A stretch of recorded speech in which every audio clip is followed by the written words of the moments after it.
Hey everyone, welcome back to the Tree.Church Bible Study. I'm your host, Chris Johnson, and I am the director of content at the Tree. So I oversee everything that you see on a daily basis, whether it's on social media or at the church. I oversee all that. And I'm joined today by Mick Harper and Tiffany Fulk. Guys, how are you doing? Good. How are you? Good. I'm doing good. A little nervous. This is my first time, long-time listener, first-time hoster. But I'm glad to be joined by you guys. So Tiffany, why don't you go ahead and talk about yourself? Let them know what you do at the Tree, just for everyone who this is their first time listening to us. Okay. I work in kids ministry, so I'm the director of kids ministry. So I'm back in the back on Sunday mornings with all the kids and hanging out with them. And it's pretty chill back there. Yeah, it's the quiet place. Yeah, I bet. Busy. And Mick? I oversee our properties here at the church. So anything that is property related, whether that's the maintenance side of it or whether that has to do with anything campus related, anything that's property related, it falls under my category, and then also missions.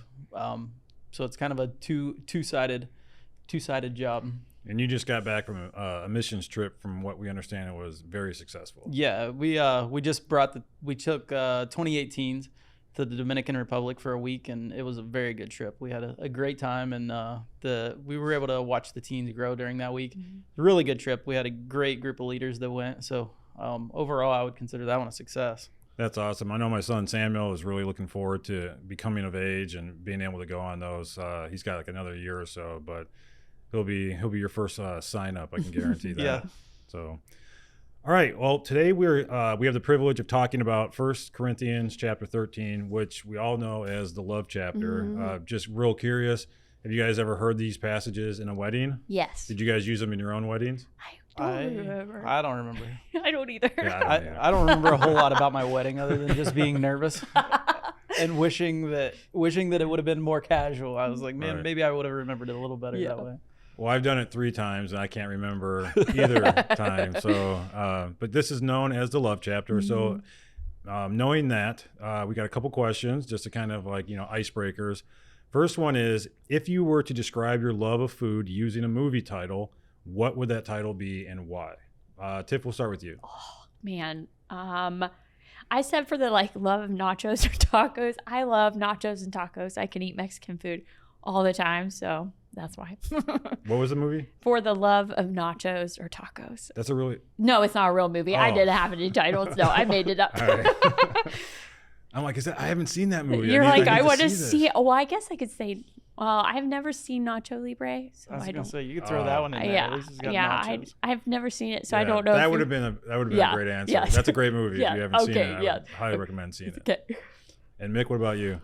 I went the way of a rom-com because I love food. So I was like, what is the most maybe well-known rom-com? And so I went with The Notebook because I love food so much, and I was like, it's a great love story. Mm-hmm. I guess. I mean, it's spoiler alert, they both die at the end, but it's an ode to my love of food. If you haven't seen The Notebook, then we ruined it for you, but who cares? You should have already seen it by now. I'm going to go with The Predator. One of my favorite action movies of all time. But like you, I love nachos, and I am on this quest to find the greatest nachos ever. I think right now I still number one is this place up in Michigan, but I love nachos more than anything. I'll go to a 5-star restaurant and get nachos because I just want to see if they have good ones. Yeah, I agree. They're just so good. I wasn't sure if you were going that direction, or I've never watched Predator, but I was also thinking of your speed of eating, whether that had something to do with it. No, it's because he's hunting, and I'm hunting for the world's greatest nachos. Mm-hmm. So if you guys have any places I need to try, you can drop a comment. Actually, you can't comment on these, but go ahead, and I'll give you my email address later. So, all right. And a serious question: what is the most heartwarming act of love or kindness you have ever witnessed or experienced? Mick, we'll start with you. This one was a tough one for me. As I was thinking about it, I was like, I couldn't necessarily think of the greatest. I thought of a lot of little ones, but probably one of the coolest things this past year, Matthew and Mary, and then myself and Molly went to Africa. And as we were traveling around, we noticed just in general, there was a lot of gratitude, and people were super thankful there. But as we traveled into one church, we were there with our missionaries, the Evans, and the way that they honored them, they spent they probably spent 15 minutes like giving them a dance send off. Like they just were singing and dancing for them and having everybody come up and hug them. And they were doing everything super intentional to make them feel loved. And then at the end, they actually presented gifts. It was a really small thing, but they gave it to each couple they gave a gift to. And so coming from a culture that didn't have a lot and giving just out of pure love to people that, whether they knew them for a long time and the Evans or us, being able to show like that kind of love without having the abundance to be able to show was pretty awesome. Yeah, that's awesome. Tiff, what about you? I was gonna say like when people get gifts for Christmas, so like just to like bless a family, that's the most amazing thing to me to watch. Like somebody who's less fortunate and can't get stuff, and then being able to give them gifts is just so cool. So yeah. For me, and try not to cry when I tell the story. No, it was the second Christmas after my wife had passed. It was just me, Samuel, and Zipporah, and I was working a job, wasn't making a lot of money, still trying to like piece my life together, and like I didn't know how I was going to provide Christmas that year, and I was like struggling. I'm like, I don't have enough money to provide this, and a snowstorm hit, and I mean it was like a blizzard. I think we ended up getting like 2 feet of snow. It was like one of the most like snowiest winters in Michigan. And I was sitting on my couch. It was about 8, 9 o'clock at night, and I heard a knock at the door, and I was like, who's knocking at my door in a blizzard? I opened the door, and there was a basket on my porch, and I brought it inside, and it was filled with gifts for the kids. They had like $500 in cash, food, and I just started like crying because it was like an answer to my prayer. Yeah. And I looked, and there were no footsteps. Like, so I don't know, like, I'm not kidding. Like I'm not making this up. Like I looked around, I could not see where anybody went. So I still to this day don't know who gave it to me, but it was like a huge answer to the prayer. And I'm like, forever, that's always going to be like just ingrained in my brain. It was like one of the best Christmases, you know, that we had. So it was pretty amazing. I love that. Okay. Well, let's get into today's topic. So real quick, a recap from last week. They talked about 1 Corinthians 12. And in that chapter, they talk about the real importance of spiritual gifts and their diverse manifestations within the body of Christ. So they've just really go into detail and just talk about how great, you know, the gifts of the Spirit are, speaking in tongues, prophecy, all that type of stuff. And so if you haven't listened to that episode, I highly recommend you going back and listening to it because it will be kind of like a precursor to this episode where we actually talk about love, where Paul says love is greater than all those things. But before we actually dive into 1 Corinthians 13, we just need to kind of understand where Paul was kind of like writing this. And a lot, like I said, mentioned before, people use this as like a love letter. Now they use it in their weddings. It's like a real touchy-feely, you know, type thing, but that's not what Paul was writing it for. He was really writing to like tell the church because it was not a good place. If we kind of look back in Corinthians, some of the stuff that was going on, division because of pride and contention, ungrateful attitudes, sexual immorality, lawsuits, arguments, divorce problems, judging each other, poor behavior, overall lack of unity. It was just not a good church. It was not a healthy church. And so Paul wrote this letter or this chapter to tell them, like, listen, we have to pull it together, and it's about love. Did you guys go back and read? You have any thoughts on 1 Corinthians 12 or?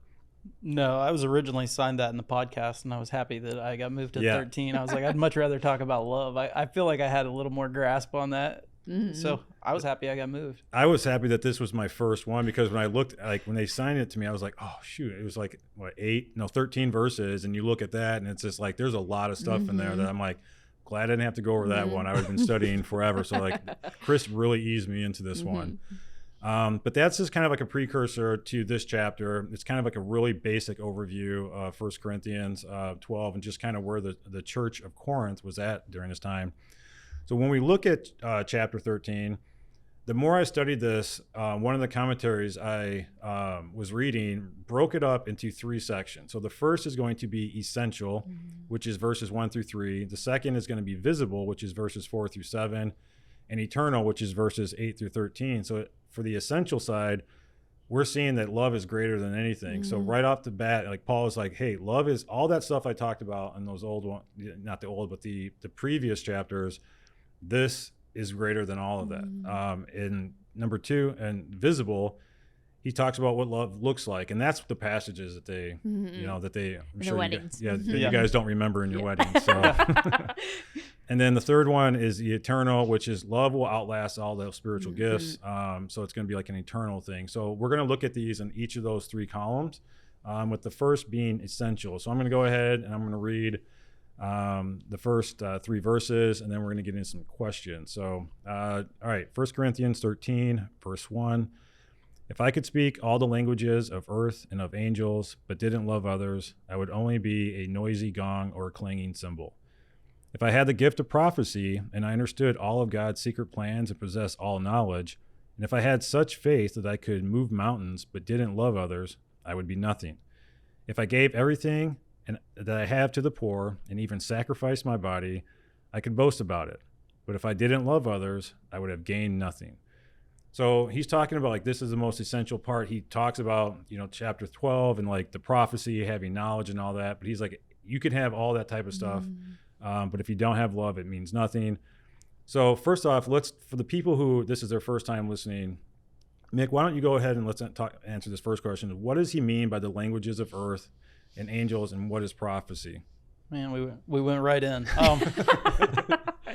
I think in this passage, he's going off and he's talking about this is a tough one. I'll read what I have and then I'll go on. I believe in this passage Paul is using extreme hyperbole and examples of the most extreme situations to solidify his point. So he's talking about tongues, which we all know the spiritual gift of tongues, a great thing.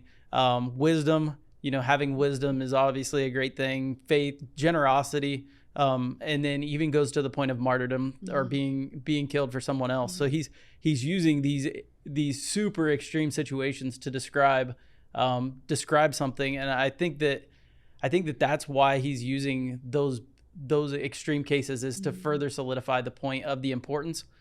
So as he's languages of earth and angels and prophecy, I think he's just going back to those gifts that he had talked about in the previous chapter, and use them in an extreme situation to further solidify why he believes that this is so important.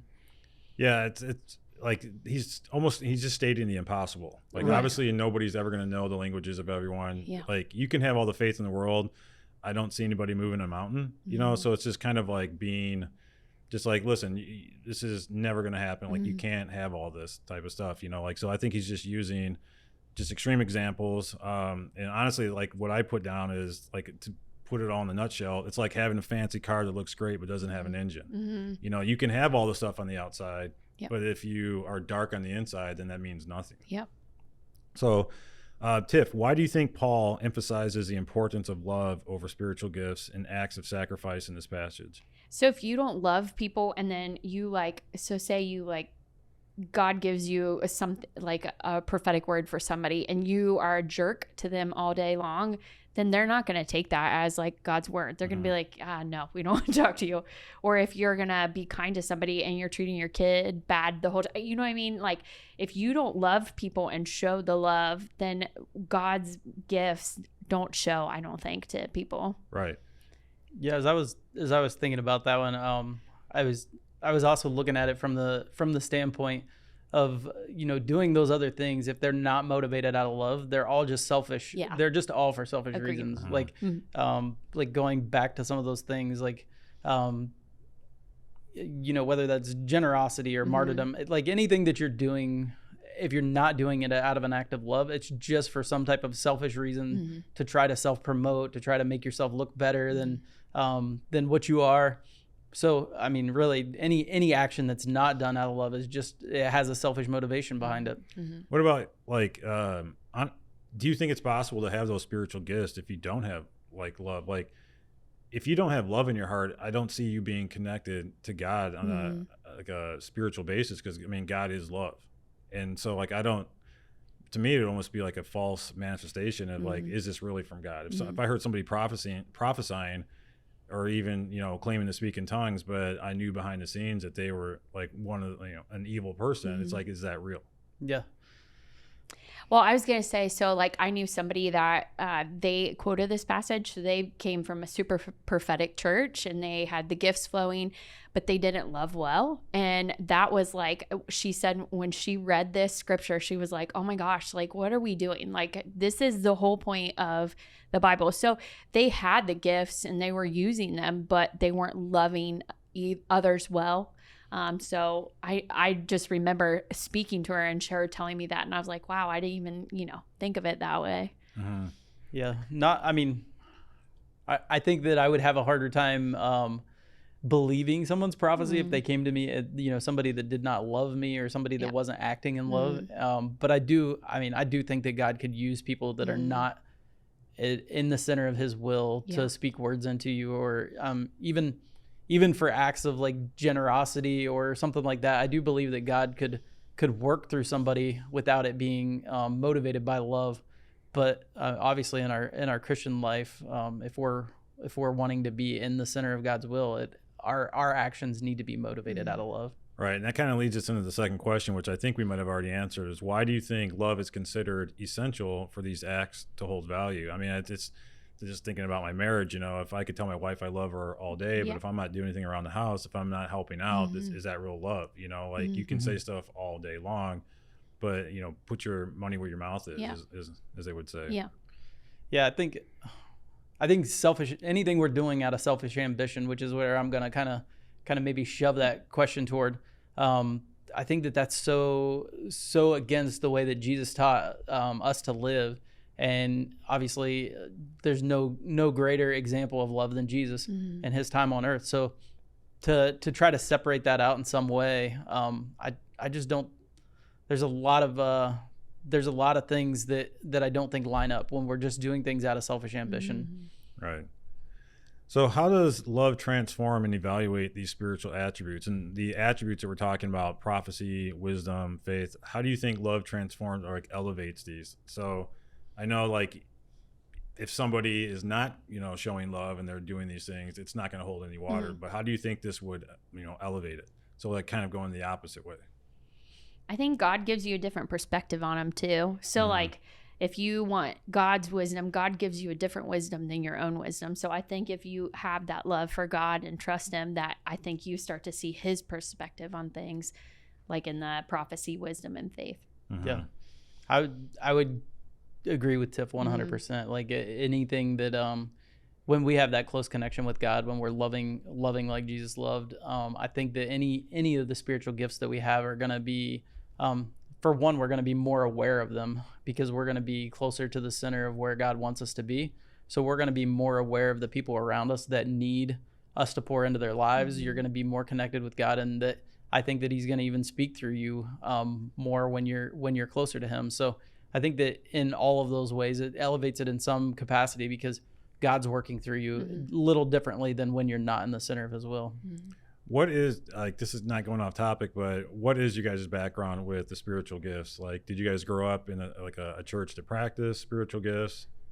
I did. Yeah. I grew up in a charismatic church. So they had the speaking in tongues and prophecy and all that stuff. Yeah. What about you, Mick? I'd say mine was more of a pick and choose. Like some yes, and some some not so much. So they would pick and choose. So you didn't hear a lot of prophecy. People would say that, I guess in some capacity, because people would say, that they felt like God had spoken in some way, but then the tongues portion was not practiced and not really kind of shied away from as far as even talking about it. Was yours more of like spontaneous type thing? I know the church I went to, that I grew up in, like they would actually, like we had song service and they would say, okay, the next 10 minutes are, times for the gifts. Is that how your church did it? Or was it kind of just like a spontaneous? It was kind of spontaneous because like the gift of tongues, like people would have their own tongue, like while they're worshiping, but then we also would have somebody come up and do their tongue and then somebody would translate for them. My mom actually would sing. It was the coolest thing. And then somebody sang like that for her. But so I've seen that. And I think having someone interpret tongues for me was I get super stressed. If I see someone on stage that maybe is not singing well or things are just not going well, I start sweating. And anytime that like time came up where someone spoke in tongues, and you're waiting for that, you know, you're like, is someone going to like interpret it?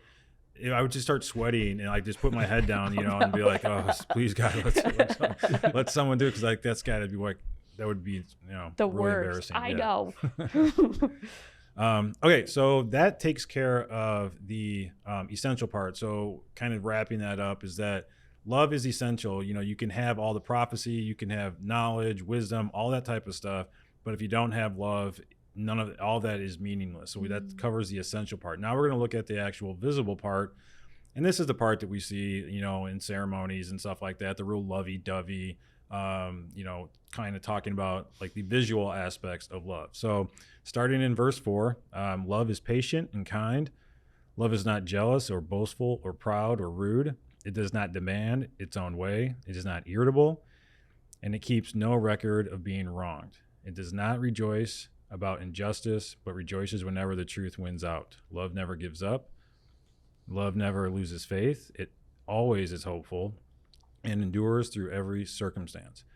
Now, when I like was reading this, I was just like, man, I've failed so many times on these, you know, like it's been, my life has just been a journey of, and I'm like, wow, I can remember a time I failed that and I failed that and I failed that. So this passage presents a love that is active and transformative. It's a force that goes beyond mere emotions or feelings. So they're talking more, not just about, you know, the love that you feel on the inside, but like all of this is going to be visual. Like if you can have all the love on the inside that you want, but if you're not going to be practicing these things, then that's not real love. So love is a powerful virtue that shapes our relationships and influences our actions, reflecting the very nature of the love God has towards us. So again, this is all going to be, let's get rid of the feeling at lovey-dovey stuff, and let's just talk about like, this is what true love is. So what challenges or obstacles might we face in living out the love described in this passage, and how can we overcome them? So I, for one, like just starting right off, like the keeps no record of being wronged. I think that's one of the, probably, I mean, I still struggle to this day with that, you know, like knowing that somebody has done me wrong, like, you know, forgiving them and really blotting out has probably been one of my biggest struggles. So what about you guys? As I was thinking through this, you asked the obstacles that we face, and I was like, man, where do I stop this list? So I actually made a little list. I was like, oh, why is it? And I was like, well, one, people are annoying, like that, like just not everybody, but like in general, people are annoying. You'll find people, and so then I was like, people are messy. That makes it like they've got situations, so that makes it tough. Love takes work. It's not like something that comes natural to most people, or maybe anybody. You know, it's constant work, and love always requires sacrifice. Like I was trying to think of a situation where that didn't apply, and I was like, it always takes a sacrifice. We were on the youth mission trip, and one of the things that I had spoke with the kids about was saying yes to something means saying no to something else. And I was thinking about that as it applies to love, and I was like, man, that's definitely a thing. Like when you choose to love somebody in some way, you know, not the mushy gushy way, but when you're choosing to love someone in some way, it's going to require sacrifice on your part. You're going to have to say no to something else. You know, if you're loving them through your generosity, you might have to say no to a vacation, or if you're loving somebody through your time, you know, you might have to give up something that you normally do on a regular basis. So like all of these things, as I was thinking about why it's tough, I was like, man, there's a super long list of why it's tough. That's a very good, you know, viewpoint that I never thought about that way. That love, like to say yes to something means saying no to something else, you know, because is there a true act? I mean, I'm sure there is a true act of like love where it doesn't have sacrifice. It's not the lovey-dovey. I mean, I think like I would have to like sit there and think for a while. Is there something that I could show love but not giving up? You know, like I don't have a lot of money, so if I'm going to be like buying somebody something, I'm going to have to, you know, go without a meal. Yeah. You know? What about you, Tiff? I was gonna say, envy and boastful and proud. That's hard for me sometimes. Like, like if somebody is doing something that I thought I wanted, or, you know, to be proud about, like, even like if I do something and somebody's like, good job, like you did a great job, I have to like say, okay, like I did this for God. God gave me the words for it. But it's so easy not to be proudful or, you know, want all that. Yeah. I don't know if I've ever struggled with like, you know, rejoicing about injustice, but all those other ones, I'm like, man, these are I know. really, really hard. You know, I'm like, oh, it's a tough, like, you know, passage of scripture to read. So not sure why so many people use this in their weddings. Which of the characteristics of love mentioned in verses 4-7 do you find most challenging to embody in your own life? So we've got patience, kindness, love, or not jealous, not boastful, not rude. It does not. It's not irritable. That's a hard one. Yes. Because I think we all are, get irritable because we're tired. I don't know how you're not irritable and not eating all day. Yeah. Like that's crazy. Like I don't angry love that. super quick. But what's like of those, what characteristics do you find hardest to embody in your own life? I went with love is not irritable or resentful. Like that's where I probably struggle the most. I can get irritated with people due to their situations, like the list that I mentioned earlier. Sometimes you just want people to get themselves together, you know, or you just want them to quit being annoying, or, you know, I don't know. So I'll get irritated with the situation, and then trying to love somebody through that and then not be resentful of the fact. I can think of a situation in my past where probably on myself and Molly's part was probably one of the single greatest acts of love that we'd ever done for somebody. At the time, it was well, I won't get into the whole situation, but we had shown somebody an extreme amount of love, and then on the flip side, it was maybe 2 or 3 months later, saw that being just extremely abused. And so being able to look at that situation and not be irritated by it, not changing because at that point I was kind of looking at my motivation of it. I was like, well, if I'm being irritated by how they're receiving the love, am I really loving properly? So I would say that's the big one with me, is not being irritable or resentful. Tiff? Yeah, I'm still with the envy, the boast, the proud. It is hard to not be self-seeking sometimes. Like it is hard not just to be like, I don't need a big head. You know what I mean? Like it is just to stay humble in what God gives you. I think for me, like probably jealousy is a big one. Like I really struggle, like even now, like with just like friendships, you know, like I've been on my own for so long, like working from home and whatnot, like seeing all these other friendships and maybe not being included in something is something I've always just struggled with, you know. And it's like I can't be mad at people for being friends with other people, you know. It's just like you start thinking like, why am I so jealous of this, you know? But it's just one of those things that like I find myself like constantly trying to fight, you know, through and like I should be happy for them, you know. I shouldn't be jealous. And so yeah, that's probably one of the ones I struggle with the most. The last question, how do you strive to cultivate that characteristic in your interactions with others? So I'd like to hear you guys' viewpoint on this. So just my background, I was a freelance graphic designer for 17 years. So I worked at home like every single time. So coming to work for the church this year, like at first I'm like, I love being around people. And about 6 months in, that honeymoon kind of starts wearing off. And then the personalities of everybody, I start finding myself getting a little irritable. And so that's been like a huge adjustment to probably the last month. It's just like, okay, now that honeymoon phase is worn off, I have to get, you know, I have to really start looking at this and being super patient with people or forgiving or, you know, not being rude to them. Was it a struggle with you guys working here? Like, I don't know your past and like what your job experience is, but like, how do you guys do that around an office of working with people on a day in, day out basis? So I came from a retail environment. So I was around people that work. I mean, retail is just retail. And so people aren't nice sometimes. People are nice sometimes. So for me, if I'm not close to God, like if I don't take time to like spend time with him, I think it's harder for me to love people well. Like, you know what I mean? It's easier for me to get irritable and annoyed in situations.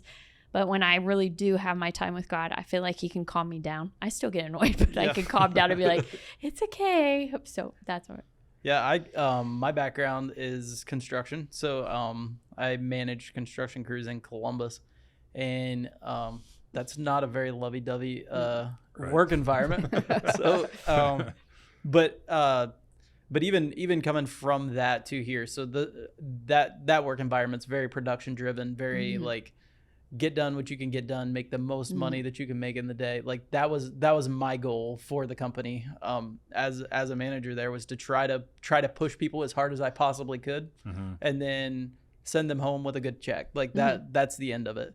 And then coming here and having to focus on relationships, that was a game changer. Like at no point were we encouraged to like really pour into our employees in that enviirment. It was just see what you can get out of them, and if they're not working out, get rid of them and get somebody that can. Where here, everything we do is about relationships, whether that's employee to employee, employee to the church, whoever that may be. Everything's about the relationship. And then even having people that like Pastor Matt, Pastor Chris, Pastor Brandon, that are constantly like pouring back into you, making sure that you're in a good mental state and that you're doing well. I think has helped cultivate my mind and like put me in a place where I'm like, man, I wish I could be more like that. Like I'm constantly pouring into people and not just seeing what I can get out of them. And along with what Tiff said, you know, continuing to maintain that relationship with God. If I'm not loving God well, I'm not going to love people well. Like that's got to be at the forefront of everything. I think that's really important. Both you guys said that. I have found, so I have a 45-minute drive each way coming into work.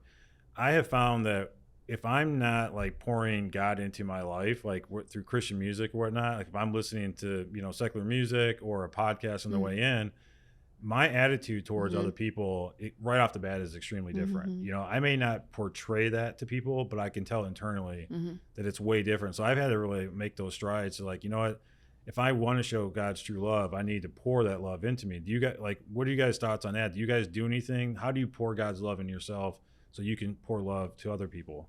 So mine is like I wake up early before everyone else and I just spend time with God. So I read his word and then just do a Devo and just talk to him. So for me, if I don't have that time, I'm not good. I mean, like I'm like you two. It's an internal battle. Like I'm not going to show it on the outside, but I'm internally fighting it the whole time. Which I think is like one of the hardest. Like, is when you're fighting yourself. Is probably one of the biggest battles I probably have ever faced. It's easy to fight someone on the outside, but man, telling yourself internally don't feel it, like not to feel this way, is so difficult. I agree. Yeah, I do similar. I have a similar rhythm as Tiff. For a while, my Devo time was all over the place, and I don't know what type of personality I have that because I don't feel like I'm super regimented, but that has become such an important part of my day. If I don't start out that way, I'd notice myself being super irritable. Like it just feels like my day's off. I try to put exercise in there after my Devo time, so I get up early. Coffee is obviously a thing. Coffee, my Devo time, and then I'll go work out and then come into work. And if it feels like if any of those three things, which I hate to put my Devo time up there with coffee and working out, but I feel like if any of those three things are off for the day, then I'm a little off, and it makes my ability to be able to love other people well. I get easily irritated. So, yeah, Devos. You know, I feel different the days I don't do them, and I know if I don't do them in the morning, I'm probably not going to do them, which is super frustrating. Like I do have to get up early. I get up like stupid early. I don't know if you guys got the message. I was like editing this at 4 a.m. this morning. And I was like, I wonder if either of those two are up right now. Like they're going to answer this, but I woke up at 5 a.m. with a notification. I was like, when did he edit this? Because it wasn't there at 11 o'clock. I was like, what? Yeah, this is my first time. I woke up at 4 and my brain just clicked on, and then I just was focused on this. So I just went downstairs and was like going through the notes, and that's just me, and it's frustrating and I'm tired, but like you said, coffee gets you through it. So okay, so that wraps up the visible section. So we've looked at the essential, that love is bigger than everything.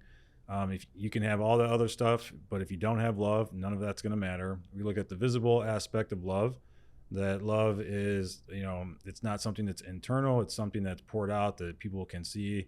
And like, yeah, it's not the lovey-dovey type of love. So now we're going to look at the eternal, and just that love is going to outlast everything, is pretty much like sums this up. So let's look at verses 8 through 13. So prophecy and speaking in unknown languages and special knowledge will become useless, but love will last forever.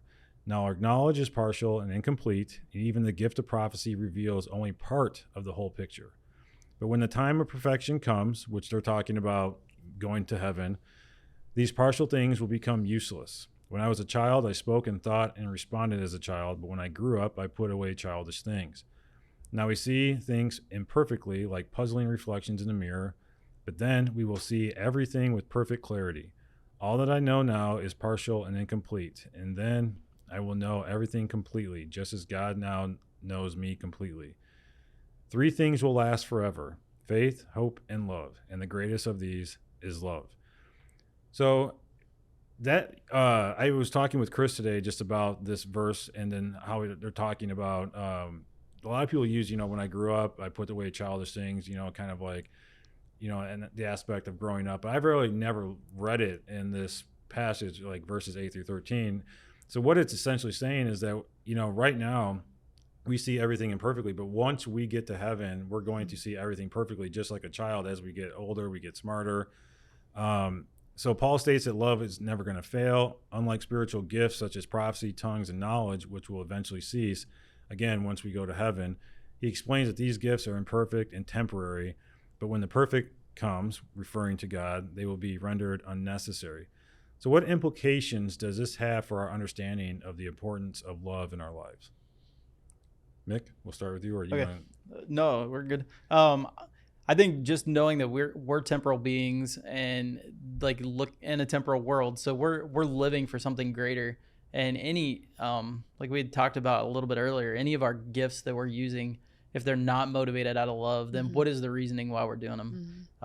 But it's selfish, it's all for selfish reasons. There's not going to be any good reason that we're going to be performing any of the other gifts if it's not out of love. And so just knowing that we're here for a short time, we're temporal beings, we're eventually, things are going to go away. And really the only thing that's going to count for anything when we're gone is how we loved others.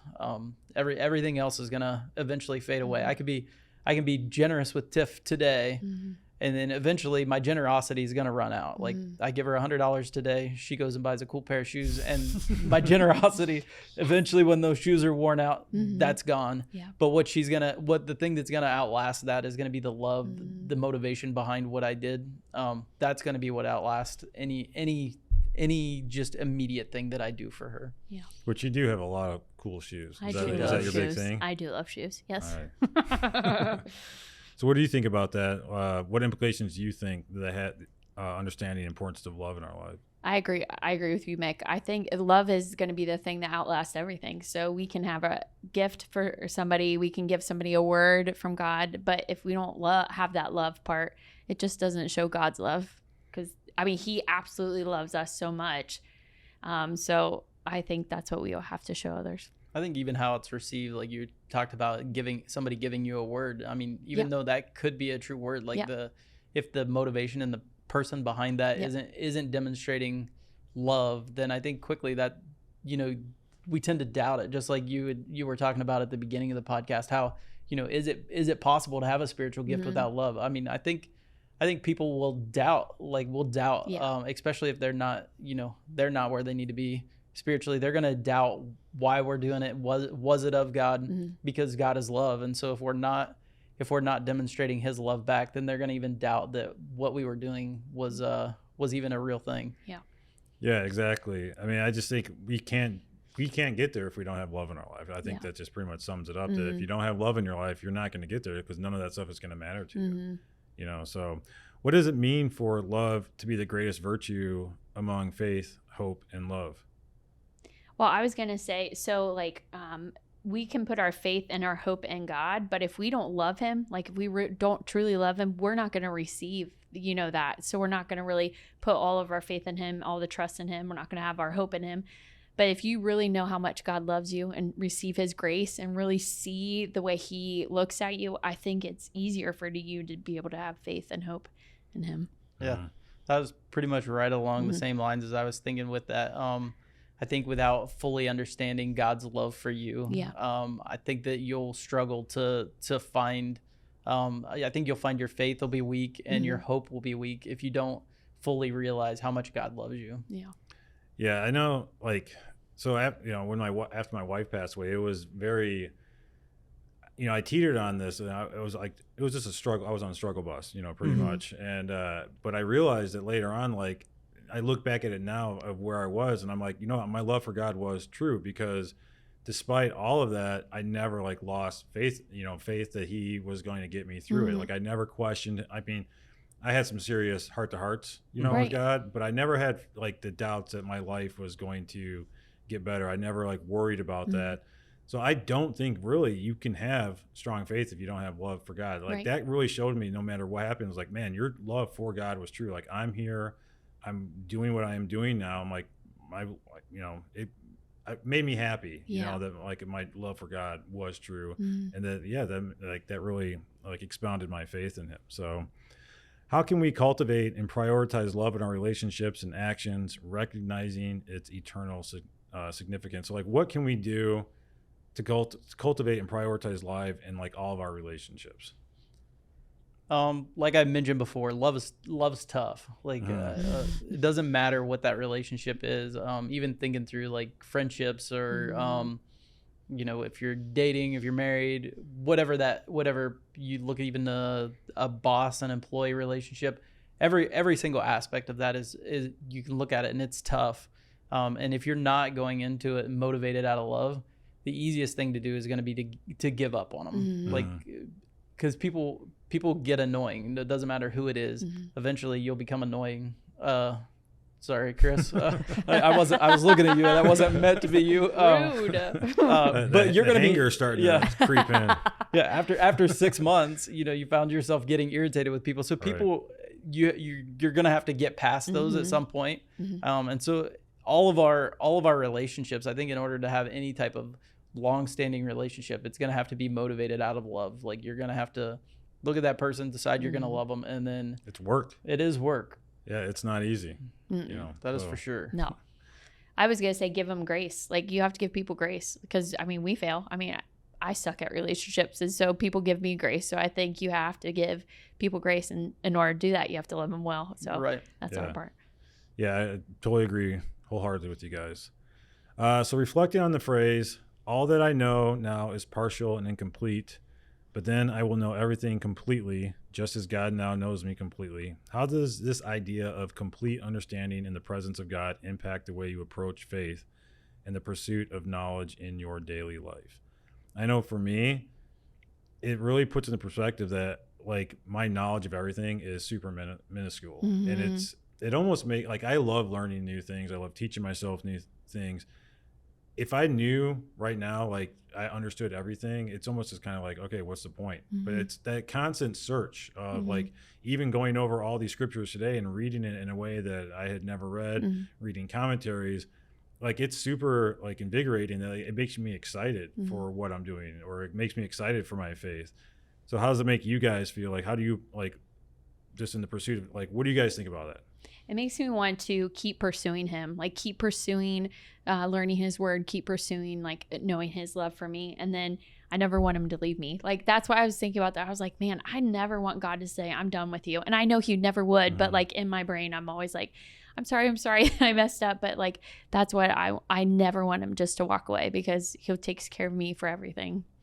Yeah, I think it's a direct reflection of our love for God, us pursuing Him. Yeah. And I think that also is a direct reflection of our love for others. Like our desire to know God, to love God, and to have Him reciprocate that love, and us to be able to reciprocate that love to others. I think that is that's why I continue to pursue God, is so that I can love well, and that I can show Him that I love Him. Yeah.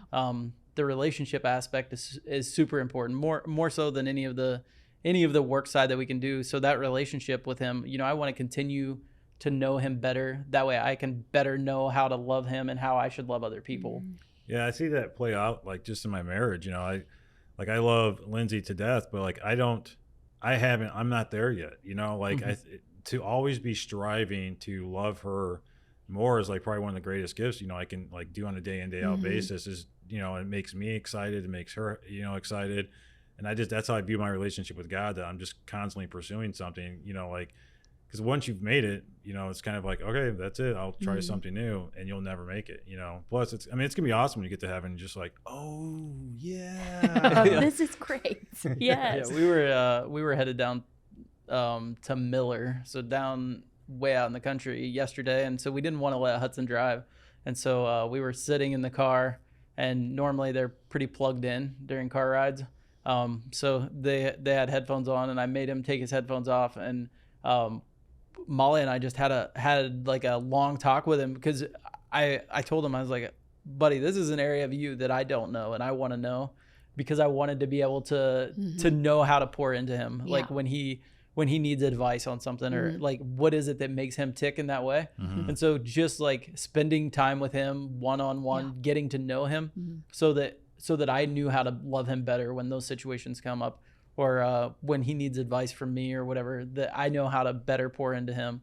I know how to love him better because I've taken that time and spent time with him. So as I was thinking about that last one, that is why I pursue God, is I want to know him better. That's why I read the Bible. I want to know him better. That way I can have a better relationship with him. I was going to say kids show you God's love, I think, too. Because when your kids are not obeying you and you punish them, but you still love them with beyond a shadow of a doubt, it's just like that one thing you're like, okay, this is the way God loves me, is just like this.